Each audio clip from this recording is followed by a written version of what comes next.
the infrastructure, the hospitals, the food security, the mining, the industries. We are the people.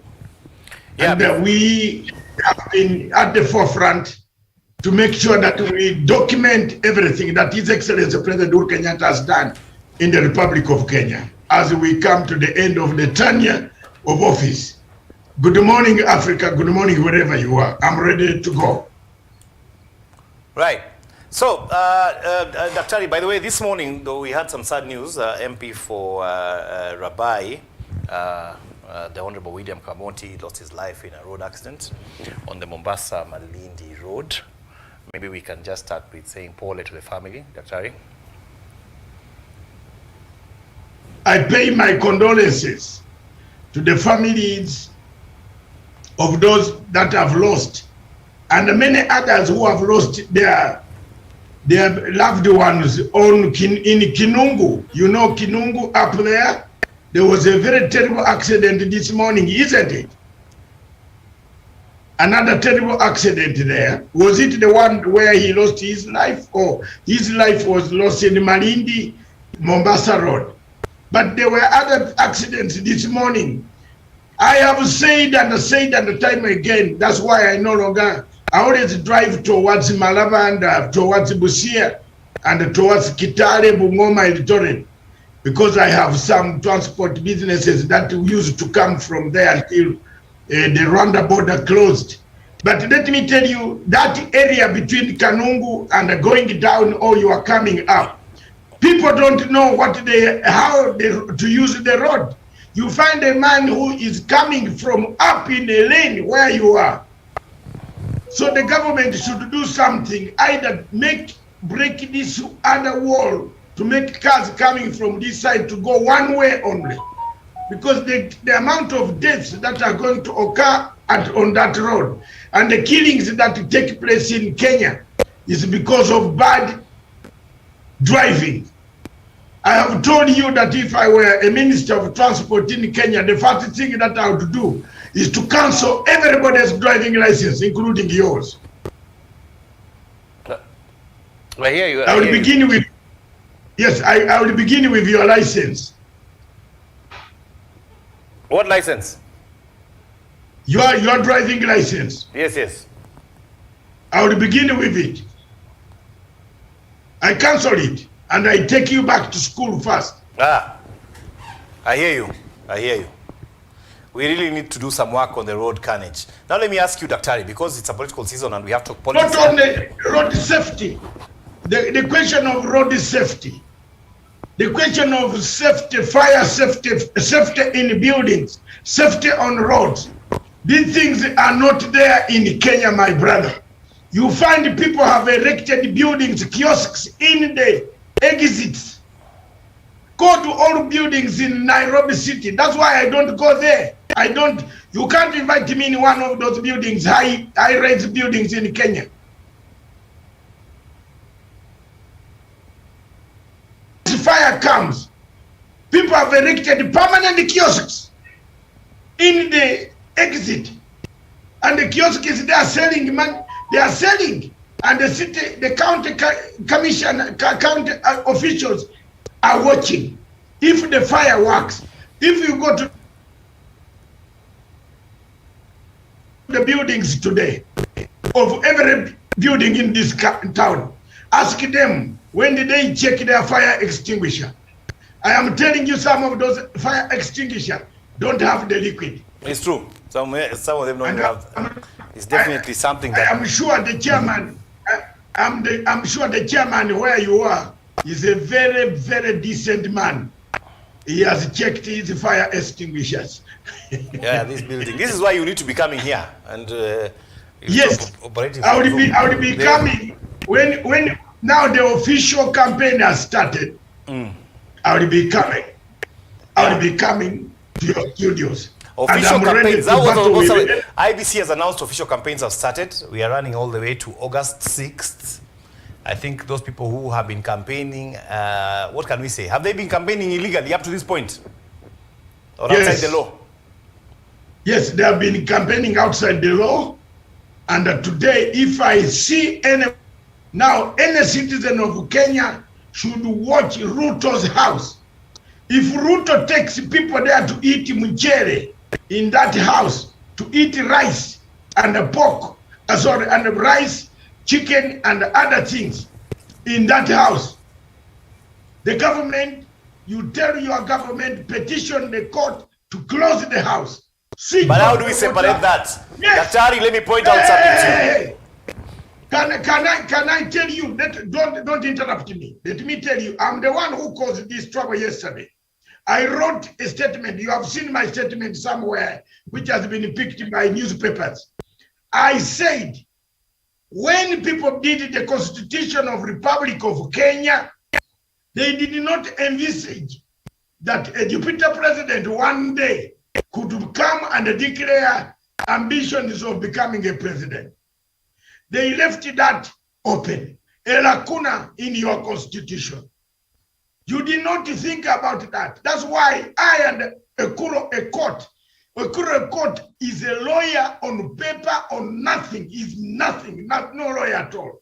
He should have seen that to cushion that in case Article 81, which is the article which is very clear here, when a president, a deputy president leaves, they should have said, in case the deputy president, they should have included in this constitution, in Article 150, from 150, removal of deputy president, vacancy of the deputy president, 150, 152, all those, they should have added another article that in case the deputy president has an ambition to become a president, the following things should be done. It is not here.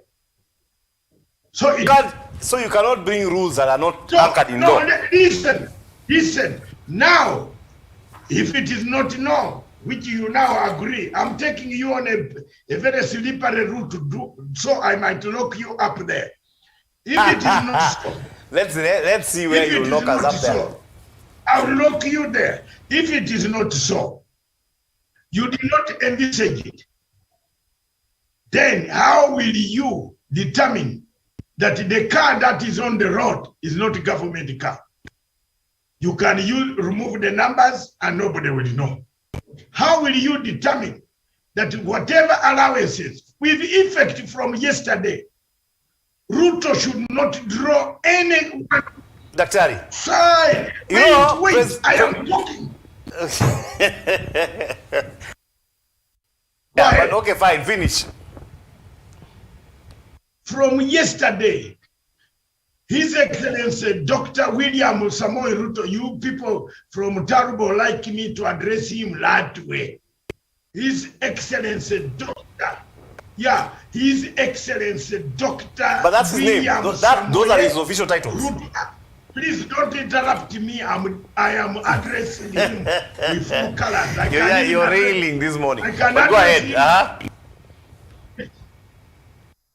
His Excellency Dr. William Samoei Ruto, for him to show the younger people and the hustlers integrity, should resign as soon as he hands in his nomination papers and allow the president to appoint an interim person who will help him in the swearing-in, handing over ceremony. If he wins the election, he can come back. But he should not be anywhere because he will disadvantage. This is the route I was taking you there. He will disadvantage Wachikoya. He will disadvantage other contenders, Wanjiki. He will disadvantage Raila Odinga. He will disadvantage. He will be using state machinery to go on the campaign. And Mr. Okia Mutata is watching. Kenyans will spend 40 billion shillings wasted in one stroke of a pen. The Supreme Court will nullify that election. If he uses allowances that are meant. Daktari, this is where we have a problem. You don't tell me. Yeah, but you have been talking for, you know, it's a dialogue. Look, Daktari, okay. Yes. One of the things Kenyans have been watching is re-elections. We saw Kibaki get re-elected. We saw Uhuru Kenyatta get re-elected. And both of them were re-elected when they were in office. And when they went for campaign, they went to the official vehicles. You know, they called people to State House to also visit them. So why would it change now for Dr. Ruto? Can you tell me what would be different? Can you tell me whom Kibaki was deputizing before he declared his candidature? Who he was? Deputizing. No one, but you see, he's a president, and that is still our money. It's still taxpayers' money. I am a lawyer, and I'm asking you questions as a lawyer. He wasn't a deputy. You answer or yes. He didn't deputize. Yes. Can you tell me whom Kenyatta was deputizing before he went to elections? No one. Does it make it better? Can you tell me whom Raila Odinga in 2007 was deputizing before he went to elections? No one. Nobody. This is the first time in the history of Kenya that a deputy president in a current 10-year term has risen up and said, I am going for elections as a president. So I am simply saying, I'm not condemning Ruto. I'm not condemning anybody. I'm simply saying, for Ruto's integrity and for integrity, personal integrity, that you are earning a salary, an allowance when you are a ghost worker, and you are using this allowance to give people handouts, allowances, microphones. The microphones that Ruto is using on the top of the cars are for the presidency. So those microphones should be returned. I am telling you, Ruto should be given the same security. Of course, he still holds the deputy president's tag, but as far as the Presidential Electoral Act, he must be given the same security like a Raila, like a Wachikoya, like a Wanjigi, like everybody. So that nobody goes to court again, my dear brother Kones, my dear beloved son Kones. Nobody goes to court and said Ruto was given priority than us. This election was rigged. If you don't want to listen to me, whether you are in Kericho, Nandi, Kapsabet, Kapukaren, that place near your house, there in Kitarbo, Kaburengo, Sungoi, if you are not listening to me in Nakuru, in Kabaranet, listen to me in Kapedo, in Tukana. That is where we have a lacuna in the law. So for a good man who has a good heart for Kenyans, and he has made his party his party is one of the parties that is going to fight for elections. Step aside. Just tell people on 4th of that day, on Saturday, and say, Your Excellencies, thank you very much for having given me time as a deputy president. Today I'm going out towards Jerusalem on my own. And I've resigned from this part, from being a deputy president, to avoid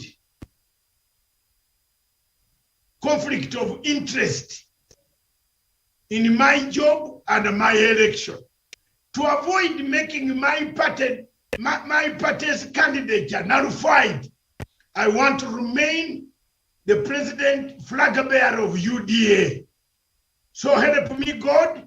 Thank you very much, Kenyans. Thank you for having helped me to be a deputy president. And thank you, Kenyatta, for having helped me to be a deputy president for how many years? 9 years, of which I benefited. I was a chicken seller. We have many things to now discuss. I'm a mansion owner. I get that point and I get that concern. We have a lot of things to discuss, so we need to rush a bit.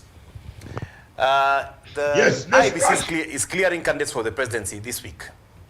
I've seen that Dr. Ruto will be presenting on Saturday. The Right Honorable Raila Odinga will be presenting on Sunday, June 5th. And there are people presenting even today.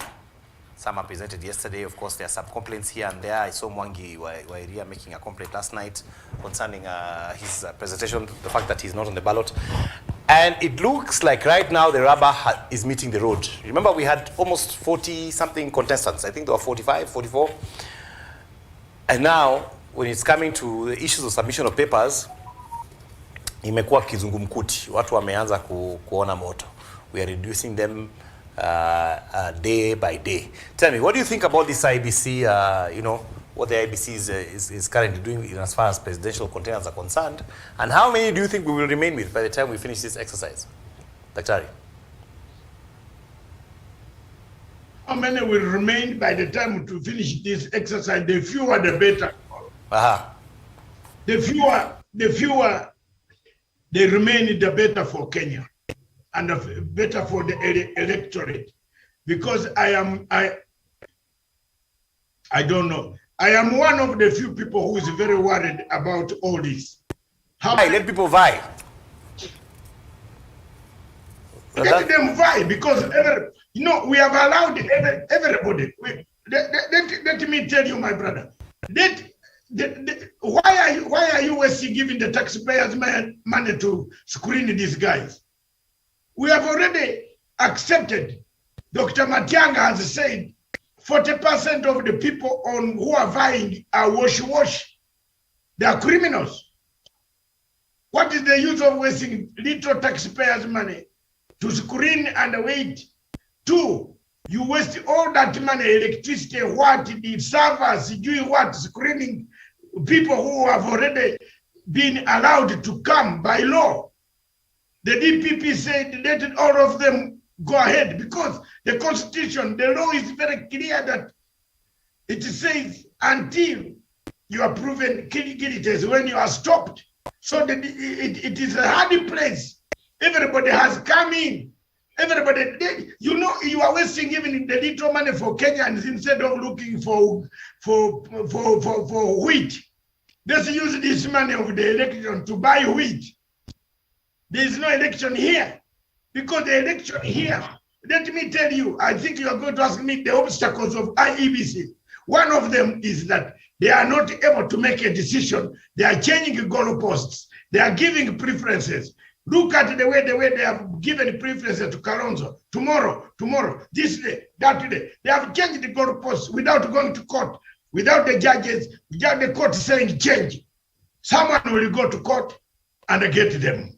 So what is the use of screening this afternoon and this week? You are screening who? We have already been told by the minister in charge of security that everybody, 40%, he has got the data, that 40% of the candidates in Kenya are criminals, including some people who died in 2005 and they have resurrected in 2022. We have several Jesus miracle style here. Some of them are supposed to have died, but they are on the ballot. So if you say you are screening what? You are going to screen people already whom we know. Will you find any fault with Ruto? Will you find any fault with Ruto? Will you find any fault? Well, no. Will you find Ruto got his papers? He got his degree. He got every PhD. He got every. But when it comes to integrity, you can't find Ruto wrong because he registered these companies in the names of other people. So when you talk and say, you point a finger at Ruto, Ruto has registered the names, the companies, the land. That land in Taita Taveta is in the names of a man I know who is calling me every time that please don't mention my name. I am an investigative journalist. I am an investigative. Please, I was on this earth before you. And you don't deny me information as an investigative journalist. I can tell you the telephone number and the name of the man. Unfortunately, he hasn't given me permission to name him on national television. Have you heard? So you're saying you don't expect, of course, everyone, but then there are people who are not making the cut. And one of the reasons why they're not making the cut is the inability to raise 2 million signatures. The signatures from every county. 2,000 per county. Yes. Yes. What That is has become difficult with paying? What is difficult with paying money to raise those signatures? Sorry? There is corruption here. What is difficult with paying money to get those signatures? Sorry, I'm not able to hear you. There's a bit of noise in my background. Yeah? It is very easy. It is very easy to get those signatures. So don't expect any big miracle happening. The signatures will be raised. You will not find Ruto. You will not disqualify Ruto. You will not disqualify Raila. You will only disqualify Juma. This man, Juma Freedom Party. You will disqualify Karui. You will disqualify these small ones. But Raila, you won't disqualify. You won't disqualify because Raila has no problem at all. He has not hidden his asset. 10 minutes to go. I don't know whether you watched the prayer breakfast. Yes. I'm sure you did. I was watching. Yes. Did you watch Dr. William Ruto asking for forgiveness, saying if he has wronged anyone, he's sorry? And that he has forgiven those who have wronged him? Why doesn't he also address me in that forgiveness note? He cannot call you by name. He said generally. Better. You know, he addressed you Kenyans, but he did not address me, a Ugandan.